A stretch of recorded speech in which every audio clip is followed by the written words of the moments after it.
Paul, at Media Day last year, you said, I'm 30 years into this thing and I'd like to win one.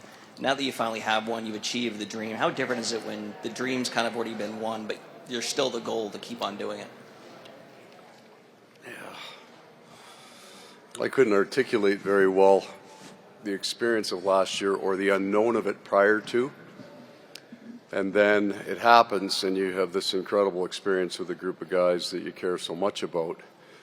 And then they come back next year, so God, you want to do it again, right? Like, it's such a wonderful thing. The difference would be, I would say this year maybe, by the time you get to the playoffs, I've enjoyed it a little bit more. You're allowed to enjoy it a little bit more. You're not more casual. As a matter of fact, I'm probably more wired now.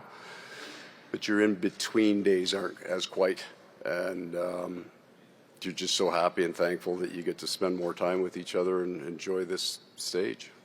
Right side, front row. Well, you've built a championship team. Everyone's talking about sort of the state income tax thing. But what are the advantages of sort of the market you have? And as a general manager, when you're sort of building a roster, attracting players in free agency or trades, how do you sort of use those advantages to sort of build the roster you have? I think the most important thing for us in attracting players is I think the players have understood now how much we've been empowered by ownership to try to do the right things. And it can't be overstated what the Viola family has done for us to allow us to implement, whether we need a new practice rink. Okay. And here you go. And it's beautiful. And to allow us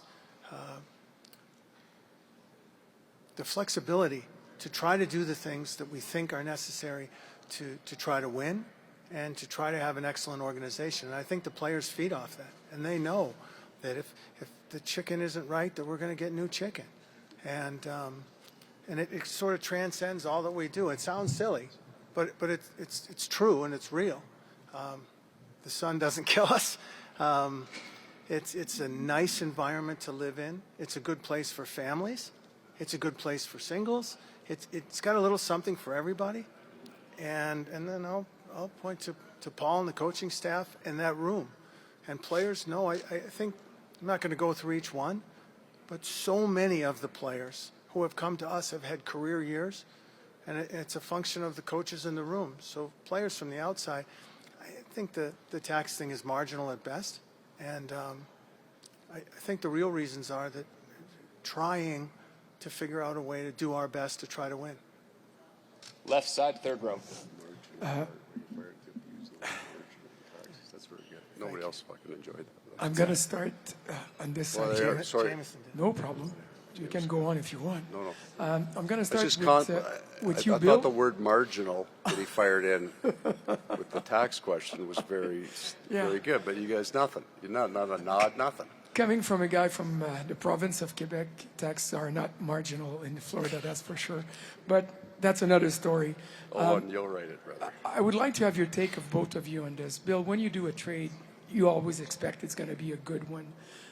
Would it be fair to say that you got an even better value of what you were expecting from Seth Jones and Brad Marchand? And I would like to have the take of Paul on the same subject, please. Honestly, as advertised, both of them. Now, that's an easy question to answer because I had the luxury of being with Seth in Columbus, knowing what he could do, knowing him as a person, knowing firsthand how he would fit into our room and how he comports himself. And with Brad, I mean, the whole room knows. So there's no secrets of what he is as a player, as a competitor. Getting to know him a little bit more as a human, he's more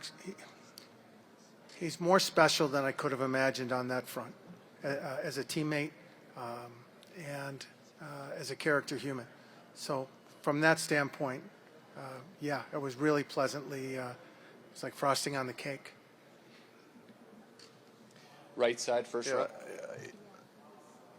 The interesting part of that is what you don't know, and then Bill qualified that with his relationship with Seth, is you don't exactly, the thing we would have saw, how they're going to fit in your room. And that part's been brilliant, but I think it has as much to do, I mean, that's been the case with every player that we've brought in. It's the room. It's not me figuring out where they fit. That doesn't matter. They're just good players. They're going to be good players. But that room that we have is so welcoming. And so your personality fits almost no matter what it is. As long as you do the handful of things we all do together, there's not a problem. The more unusual your personality, the more you're going to fit in our room. As long as you do those 4 or 5 things, then everybody gets to be themselves. So both Seth and he's a quieter man than Brad, but we all are. Now that's just because he's relative to the rest of us. But he's been fantastic in that because he can just be himself, and we absorb that. Right side, front row. Bill, just as far as something for your defenseman, Gustav Forsling, you got via waivers a couple years ago. Nate Schmidt hadn't been playing as much before he joined you guys this year. Kulikov bounced around a little bit. All these guys come in and have done such big things for you guys. What is it about this team that they're able to do that? And what did you see in all of them, you know, that you thought, okay, these guys could be good for us?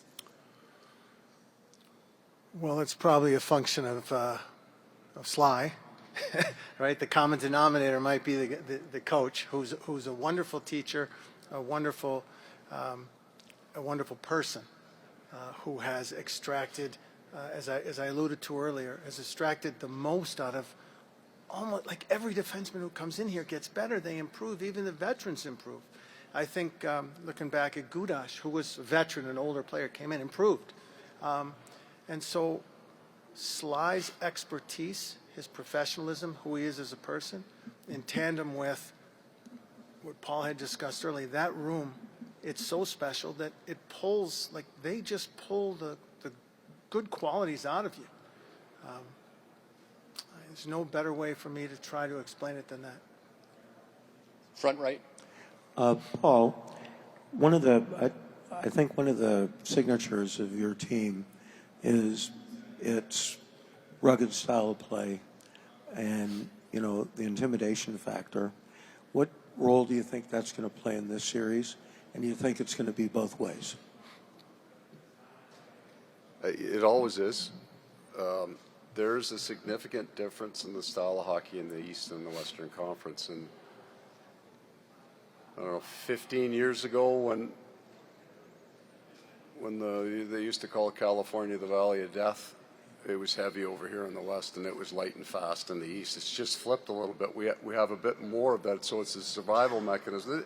The heaviest team that we've played in the last 3 years are the Boston Bruins. I mean, those 2 series, and we got out-hit in every one of them. So it's going to be physical. It's going to be really fast. It's going to be really skilled. I don't think there's one component that's going to take over it other than whatever one does, and then we'll point at that to be the difference. There's just a bunch of 10 factors here. Physicality is one of them. All of them are going to be, they've got enough players there. That's not going to be an issue for them. They're physical. Like Boston was physical.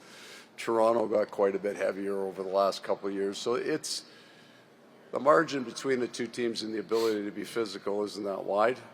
And that wasn't a tax comment. Sorry. I just don't think it's going to be that big a factor. We have a way to play. There's lots of teams that can play the game every way. We're just not one of them. We got to play it one way. We'll continue to take questions. There are players from the Panthers at the pods. We'll go to players. Right side, second row, please. Bill, you were around Bob in different stages of his career in Columbus and now here. Just what is it about him, the steadiness of how he is year over year, and also how he seems to be getting better even over these last few years? Just seeing that balance from him. You know, it's been well chronicled and spoken about, documented, his preparation, his attention to detail, and his consistency with the way he comports himself every single day. Preparing for practice, in practice, pregame, in the games, postgame, and there's a reason that he's been able to sustain that high level of play.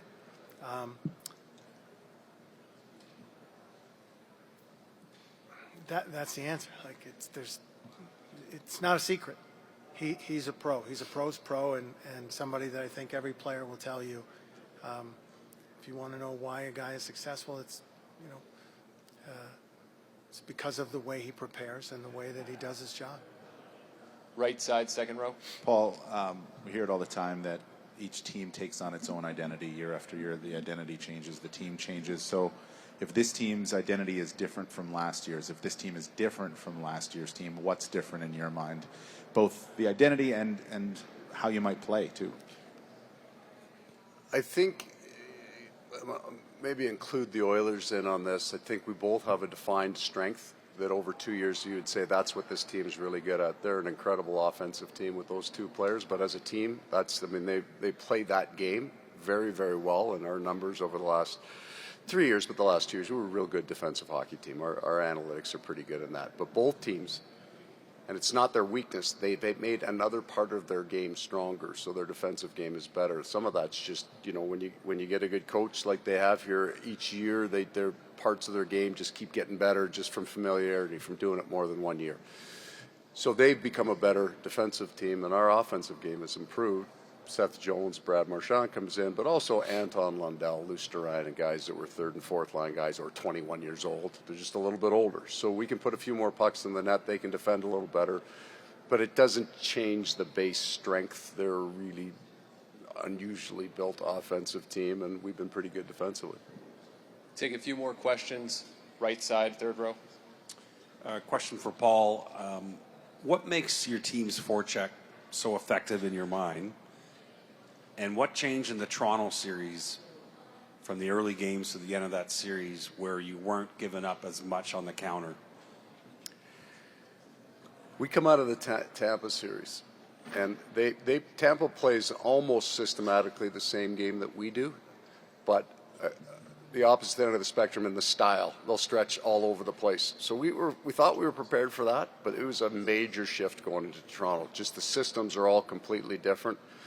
And we struggled with that for the first game or two. It was a big change. Our forecheck is good because we make the right decisions at the line. We don't dump every puck. I don't want them to dump every puck. But we also aren't going to try to make a play at the line every time. And over time, the players have got a pretty good idea what's coming next. He's going to put that puck deep, or there's a play to be made. And if you can figure that part out, what you're doing, and you get to be at a fairly high percentage rate of being right, then you'll play faster. So that way your forecheck's a little faster. It's easier to set it. We were late on our forecheck in the first two games in Toronto. Their neutral zone defense was different than Tampa's, so our decisions had to change, and we were late with changing those. And so we were a little late with everything that we did, and then we kind of figured it out. I think the Oilers are more structured defensively in Toronto, but that's a Western Conference thing, right? Craig comes over from the West. There's more teams playing that kind of Vegas, Edmonton, Winnipeg. Just more teams playing that game. Take a couple Beat more the back hell out left. of that one. Hi, Paul. I wanted to ask you a question about Carter. I think since 2022, he's had something like 12 game-winning goals in the playoffs, 3 of which have been series-winning goals. Can you tell me, is there something about his mindset or just his approach that makes him the guy in those big moments? Well, if I could, right, I'd share that with everybody, and I wouldn't tell you here now because that would be worth a lot.